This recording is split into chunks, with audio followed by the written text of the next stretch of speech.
एक जिम में आखिर आपको क्या चाहिए बता दो ना। सेंट्रलाइज्ड एसी है, इक्विपमेंट्स इतने ज़्यादा एडवांस्ड है, इतना स्पेशियस जिम और एम्बियंस तो इतना लाजवाब है। नमस्कार दर्शकों, मैं नीरज अनवानी हर दिन अग्निपथ के इस नए सत्र में आप सभी दर्शकों का हार्दिक स्वागत करता हूं। चलिए रुक करते हैं खबर की ओर। दर्शकों, उल्हासनगर की राजनीति में अब नए नए चेहरे खुलकर सामने आने लगे हैं। हम आपको बता दें, आने वाले उल्हासनगर महानगर पालिका के चुनाव में अब पैनल नंबर 15 और 16 से अमर जगियाती, जो कि पेशे से एक इंजीनियर हैं, उन्होंने भी अपनी दावेदारी अब मजबूत कर दी है। अमर जगियाती का कहना है कि अब वक्त आ चुका है जब चुनाव की रणभूमि में पढ़े लिखे लोगों को आगे आना चाहिए। ना सिर्फ पढ़े लिखे बल्कि मुद्दों के जानकार लोगों को भी अब आगे आना चाहिए और चुनावी रणभूमि में उतरना चाहिए। अमर जगियाती का कहना है, जब ऐसे पढ़े लिखे लोग आगे आएंगे तभी हमारे शहर की ना सिर्फ हालत बल्कि हालात भी सुधरेंगे। क्या कहना है आने वाले उल्हासनगर महानगर पालिका के चुनाव को लेकर अमर जगियाती का, आइए आपको सीधे सुनाते हैं। नमस्कार अमर जी, सबसे पहले तो हर दिन अग्निपथ में आपका स्वागत करते हैं। अमर जी, जहाँ तक हर दिन अग्निपथ को जानकारी है, आप भी आने वाले महानगर पालिका के जो चुनाव हैं उनमें आपकी तैयारी दिख रही है। ये कहाँ तक जो जानकारी है, ये कहाँ तक सही है? बिल्कुल सही है नीरज जी। ये बात, आने वाले चुनाव में मैं और मेरे परिवार से 1 या 2 सदस्य बिल्कुल ये चुनाव में पार्टिसिपेट करेंगे। अमर जी, क्या अचानक ऐसी ज़रूरत आन पड़ी? अचानक शब्द का प्रयोग कर रहा हूँ मैं, अचानक क्यों अमर जगियाती जैसे पढ़े लिखे, क्योंकि जहाँ तक हमें जानकारी है आप प्रोफेशनल हैं, आपका काम धंधा भी अच्छा चल रहा है, सब ठीक भी है, फिर अचानक ये राजनीति के क्षेत्र में आने का निर्णय जो है वो कहाँ तक आपको लगता है आप जैसे पढ़े लिखे लोगों को राजनीति में प्रवेश करना चाहिए? नीरज जी, ये डिसीजन अचानक नहीं लिया गया है। भले ही मेरे को प्रोफेशन में आके 30 साल हो चुके हों, लेकिन मैं आपको याद दिलाना चाहूँगा कि 2012 में मैं इलेक्शन कॉन्टेस्ट कर चुका हूँ ऑलरेडी। मेरे परिवार से मेरी बहन भी इलेक्शन कॉन्टेस्ट कर चुकी है। तो आज जो शहर की हालत है, शहर की हालत आज 2012 से लेकर 2025 में बद से बदतर हो गई है। इन हालातों को सुधारने के लिए मैं चाहूँगा कि मैं और मेरे जैसे बाकी प्रोफेशनल पढ़े लिखे लोग राजनीति में उतरें और शहर की हालत को सुधारने का प्रयत्न करें। मैं अपने साथ दूसरों को भी ये रिक्वेस्ट करूँगा, प्रोफेशनल लोगों को और पढ़े लिखे लोगों को, कि वो राजनीति में उतरें जैसे शहर की हालत को कुछ सुधारा जा सके। अमर जी, अक्सर देखा गया है जो पढ़े लिखे लोग हैं वह राजनीति से किनारा करते हैं, राजनीति का शब्द भी सुनना पसंद नहीं करते। ऐसे में अमर जगियाती को क्या लगता है कि अब जब आप जैसे पढ़े लिखे लोग राजनीति के क्षेत्र में आएंगे तो क्या लगता है कि बाकी जो मजे हुए खिलाड़ी हैं इस क्षेत्र की, वो अमर जगियाती को कितना पसंद करेंगे और क्यों करेंगे?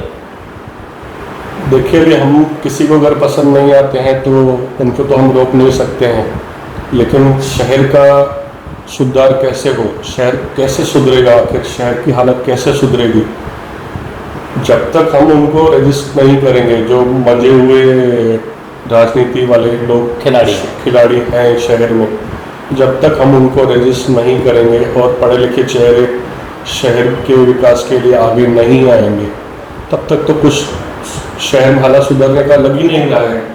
ऐसा कुछ चांस ही नहीं दिख रहा है कि ये शहर और कुछ सुधरेगा।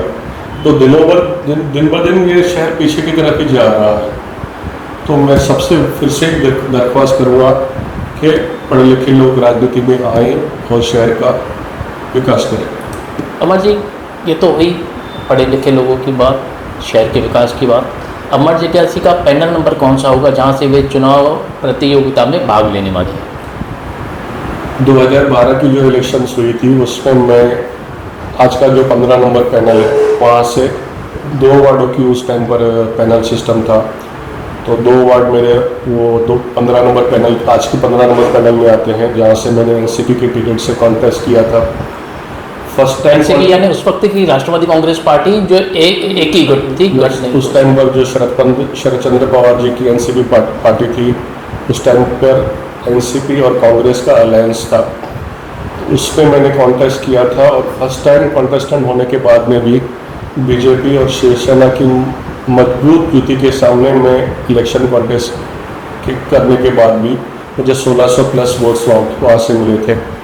सिमिलरली आज का जो 16 उस वक्त आपने पहली बार कॉन्टेस्ट किया था शायद? जी, 2012 में मैंने पहली बार कॉन्टेस्ट किया था। 2012 में मेरी सिस्टर सीमा जगियासी जी ने कांग्रेस आई की टिकट पर आज का जो 16 नंबर पैनल है, जिसमें से 2 वार्ड थे, वहाँ से कॉन्टेस्ट किया था, जहाँ पर भी हमें अराउंड 1400 वोट्स मिले थे। तो मेरा आज के डेट में ये डिसीजन फाइनल है, मैं 15 नंबर और 16 नंबर दोनों पैनल से कॉन्टेस्ट करूँगा। अमर जगियाती, जहाँ तक सूत्रों से हमें जानकारी है, हर बड़ा पक्ष अमर जगियाती को अपने पक्ष में लेने की कोशिश कर रहा है। मैं यहाँ पर नाम नहीं लेता हूँ पक्षों का, कि सार्वजनिक का नाम मुझे नहीं लगता फ़िलहाल कोई ठीक रहेगा चैनल पर, लेकिन हर बड़ा पक्ष अमर जगियाती को अपने साथ में लेने के लिए इच्छुक तो है। तो अमर जगियाती का कोई ऐसा माइंडसेट है कि इस पक्ष के साथ जाकर चुनाव लड़ना ठीक रहेगा, या इस पक्ष के साथ चुनाव लड़ूंगा तो 100% चुन कर ही आऊँगा, ऐसा कुछ अमर जगियाती की रणनीति आगे बढ़ रही है? तो आपकी बोली हुई बात 100% सही है। मुझे लगभग हर पक्ष की तरफ से प्रपोजल आ चुके हैं, लेकिन मैंने अभी तक अपना कुछ माइंडसेट फाइनल नहीं किया है। शहर विकास के लिए और स्पेशली हमारे 15 और 16 नंबर पैनल के विकास के लिए जो पार्टी मुझे सही लगेगी, मैं उस पार्टी के साथ जुड़कर अपने पैनल को और शहर को सुधारने की कोशिश करूँगा। अमर जी, देखा जा रहा है कि मूलभूत सुविधाओं से भी शहर वंचित है।